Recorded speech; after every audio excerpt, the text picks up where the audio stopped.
Et comment, ça va? Théo est un garçon espiègle qui offrait fréquemment des jeux vidéo pour que d'autres fassent ses devoirs. Il avait aussi l'habitude d'entrer dans sa chambre par la fenêtre, en grimpant à un tuyau au lieu d'utiliser la porte d'entrée. Un jour, alors qu'il mangeait une banane sur le toit, il jeta nonchalamment la peau vers le bas. De manière inattendue, un portail s'ouvrit et la peau de banane disparut dans les airs sans faire de bruit en tombant. Confus, Théo regarda en arrière et descendit pour vérifier, confirmant que la peau n'était pas sur le sol. Intrigué, il décida de tester à nouveau en jetant son patin à roulettes qui disparut aussi mystérieusement. Sa surprise ne fit qu'augmenter. Ensuite, il lança une pierre qui subit le même sort. Excité par sa découverte, il courut raconter à son grand frère, Oscar, le portail qu'il avait trouvé. Ils vivaient avec leur grand-mère car leurs parents n'étaient plus présents. À ce moment-là, Oscar était très irrité contre Théo car le garçon avait déchiré des pages de certains livres écrits par leur mère pour faire des avions en papier. Théo tenta d'expliquer qu'il avait trouvé un portail temporel, mais Oscar, sceptique, pensa que ce n'était qu'une de ses farces. Les frères avaient des visions différentes de la disparition de leur mère. Théo croyait qu'elle s'était enfuie avec quelqu'un. Pendant ce temps, Oscar défendait la théorie selon laquelle elle, une brillante scientifique, faisait des recherches sur les portails temporels et était probablement restée coincée à une autre époque. Il se consacrait à comprendre ses recherches dans l'espoir de la ramener. La discussion entre les deux frères s'intensifia.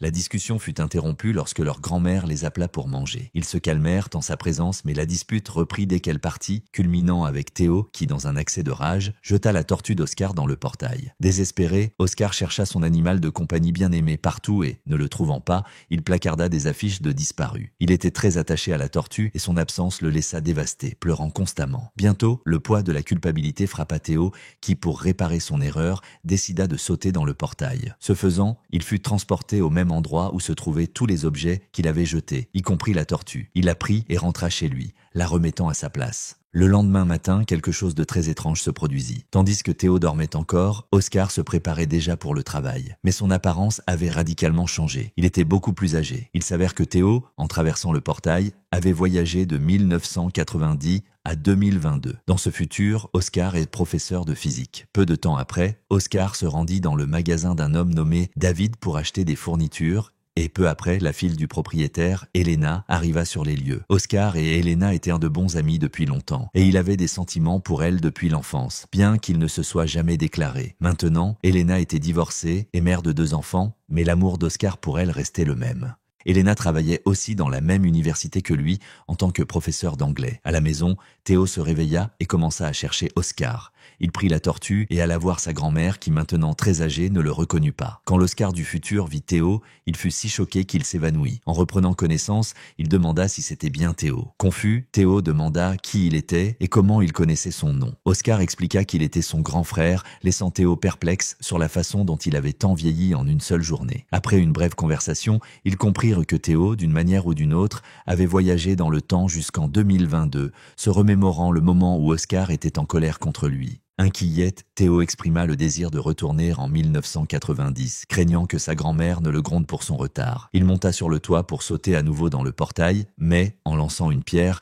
elle ne disparut pas, car le portail était fermé. Frustré, Théo se demanda comment c'était possible. Oscar expliqua que le voyage dans le temps n'était pas si simple et que le chemin aller n'était pas nécessairement le même que le retour, concluant qu'il devrait trouver un nouveau portail. Pour recueillir plus d'informations, Oscar emmena Théo voir un de ses professeurs les plus expérimentés, qui affirma que malgré les avancées de la science, en 2022, quelque chose comme un portail temporel était impossible. Puis les 2 frères s'en allèrent. Théo fut émerveillé par le monde moderne, demandant ce qu'était le téléphone d'Oscar. Son frère lui expliqua le fonctionnement de l'appareil, mais lui rappela que leur objectif devait être de trouver un portail pour qu'il puisse retourner en 1990. C'est alors que Théo se souvint d'une liste manuscrite qu'il avait trouvée dans les papiers de sa mère en faisant les avions en papier. Il l'avait cachée dans un dictionnaire pour irriter Oscar, et maintenant, il croyait qu'elle pourrait contenir un indice. En demandant à leur grand-mère où était le dictionnaire, elle dit qu'elle l'avait donné à David. Le lendemain, Oscar alla trouver David, demandant à Théo de rester à la maison. Cependant, le garçon sortit en cachette et se rendit dans un grand centre commercial. Au centre commercial, Théo fut fasciné par les appareils électroniques et alors qu'il utilisait des lunettes de réalité virtuelle, il finit par les casser accidentellement. Oscar fut appelé sur les lieux et dut payer tous les dommages. Irrité que Théo n'ait pas obéi, il l'emmena au grand magasin de David pour chercher le dictionnaire. David informa que le livre était chez lui. À ce moment, Elena arriva et Théo fut surpris de voir à quel point elle était devenue belle avec le temps. Elena demanda qui était le garçon et comment il connaissait son nom. Oscar mentit, disant qu'il était le fils de son cousin, et changea rapidement de sujet. Ensuite, Elena les invita chez elle, où ses enfants jouaient aux jeux vidéo. Théo fut impressionné par les jeux et commença à jouer avec Zen, le fils d'Elena. Pendant ce temps, Oscar trouva la liste à l'intérieur du dictionnaire et dit à Théo qu'il était temps de rentrer à la maison, mais le garçon s'amusait beaucoup. Elena suggéra qu'il reste un peu plus longtemps, proposant de le ramener à la maison plus tard. Cependant, pendant qu'il jouait, les enfants d'Elena commencèrent à se moquer de Théo car ils n'avaient aucune idée de comment jouer aux jeux vidéo modernes. De retour à la maison, Oscar et Théo se mirent au travail. Sur le toit, Oscar expliqua que la liste contenait les emplacements de différents portails. Ils essayèrent de trouver les portails en jetant des objets aux endroits indiqués, mais rien ne se passa, ce qui amena Oscar à tout recalculer. Pendant ce temps, Théo demanda pourquoi Oscar était toujours seul et pourquoi il n'avait jamais avoué ses sentiments à Elena. Oscar répondit que même si elle était divorcée, il ne croyait pas que quelque chose puisse arriver entre eux. Sans qu'Oscar le sache, Théo utilisa son téléphone portable pour inviter David, Elena et ses enfants à dîner. Quand tout le monde arriva, Oscar fut choqué, mais comprit vite la farce de son frère. Ce soir-là, lui et Elena se rapprochèrent. Le lendemain, Elena emmena Théo acheter de nouveaux vêtements. Dans la cabine d'essayage, Théo fit un commentaire drôle sur le football, une habitude dont Elena se souvint, lui faisant réaliser qu'il s'agissait du jeune frère d'Oscar. Elle le serra dans ses bras et lui demanda pourquoi il n'avait pas vieilli. Théo expliqua qu'il avait sauté dans un portail temporel. Bien que sceptique, la preuve était juste devant elle. Plus tard, elle confronta Oscar, qui confirma l'histoire en jetant une pierre depuis le toit, qui rebondit et remonta, révélant un nouveau portail. Oscar expliqua qu'il existe 3 types de portails. Le premier permet un voyage direct dans le temps, le deuxième mène à une destination inconnue et le troisième est un piège dangereux, sans issue. Théo a utilisé le premier type pour arriver en 2022. Et maintenant, il devait trouver le bon portail pour le renvoyer en 1990. Avec l'aide quotidienne d'Elena, dans les recherches, Oscar se sentait de plus en plus heureux. Cependant, Elena craignait que changer le passé puisse altérer son avenir et effacer l'existence de ses enfants. Oscar promit que le retour de Théo n'affecterait pas sa vie. C'est alors que Théo eut une idée, utiliser les coordonnées de sa mère et l'aide des enfants d'Elena pour déchiffrer le chemin, garantissant qu'ils existeraient dans le futur. Ensemble, les 3 trouvèrent un endroit sur une plage qui, selon Théo, était un portail. Il sauta dans l'eau et Brenda et Nathan, les enfants d'Elena, le suivirent. En arrivant sur la rive, la ville avait disparu, remplacée par des montagnes. Ils réalisèrent qu'ils avaient remonté le temps, mais jusqu'en 1949, et non en 1990. Coincés à une époque inconnue, ils comprirent qu'ils avaient utilisé un portail du deuxième type qui les avait envoyés à une période aléatoire. En 2022, Elena, inquiète, appela Oscar et lui dit que les enfants avaient disparu. Oscar soupçonna qu'ils avaient trouvé un portail et décida qu'ils devaient partir à leur recherche. En 1949, sans argent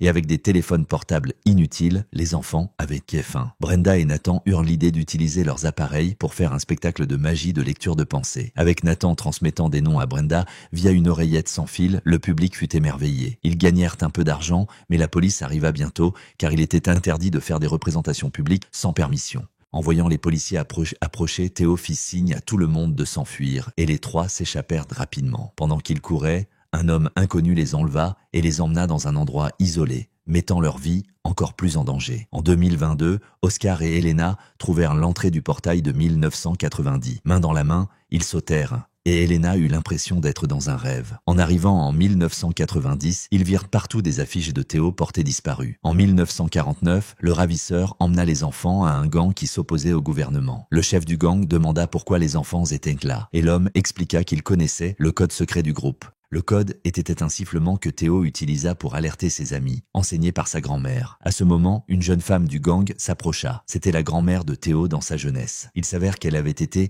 membre du gang et y avait appris le sifflement. Théo la serra chaleureusement dans ses bras, mais ne révéla pas son identité. Le gang, bien qu'étant contre le gouvernement, n'avait pas l'intention de leur faire du mal. Pendant ce temps, en 1990, Oscar et Elena cherchèrent les enfants dans la maison d'Oscar sans succès. En entendant un bruit, ils se cachèrent dans un placard et virent le jeune Oscar pleurait l'absence de Théo, une scène qui attrista l'Oscar du futur. En 1949, les 3 enfants commencèrent à s'adapter. Les enfants commencèrent à s'adapter à la vie avec le gang. Théo profita de l'occasion pour prendre une photo avec sa jeune grand-mère, lui demandant de la garder pour toujours. Cette action altéra le futur, faisant changer la photo dans le cadre de la grand-mère en 1990. Désormais, la photo incluait Théo, Brenda et Nathan. Au dos, Théo écrivit les coordonnées d'un portail temporel pour aider l'Oscar et l'Elena du futur à les retrouver. Réalisant la situation, Oscar et Elena décidèrent de retourner en 2022 pour utiliser le bon portail vers 1949 et sauver les enfants. En arrivant là-bas,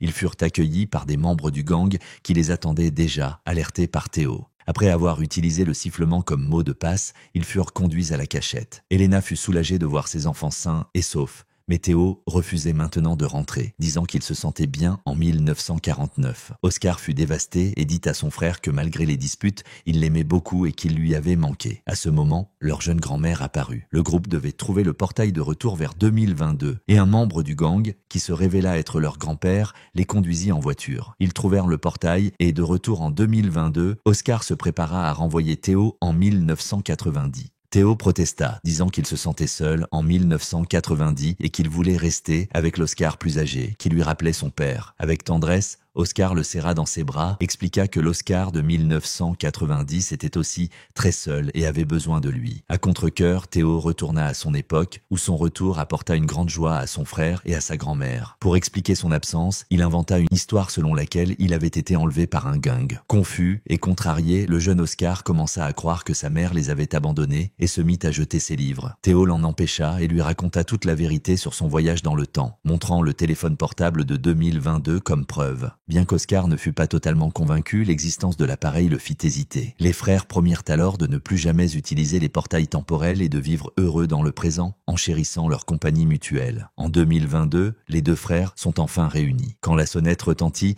Théo taquine Oscar, disant que sa petite amie, Elena, est arrivée et l'encourage à enfin avouer ses sentiments. Il explique qu'il ne l'a pas encouragée avant pour ne pas altérer sa vie, mais maintenant, avec ses enfants déjà grands et elle divorcée, c'était le bon moment. Oscar ouvre la porte et trouve Elena, ouvrant un nouveau chapitre dans leur vie. Ailleurs, un portail s'ouvre et une femme en sort. La femme qui sort du portail est la mère de Théo et Oscar. En tant que scientifique, elle commence à enseigner la science aux gens de cette époque, un acte qui pourrait changer radicalement le futur. Il s'avère qu'elle ne les a pas abandonnés, mais, tout comme son fils, elle est restée coincée dans une autre ligne temporelle alors qu'elle menait ses recherches sur les portails. Ainsi se termine Jump, un film de science-fiction et de comédie de 2023. Et je vous attends dans la prochaine vidéo.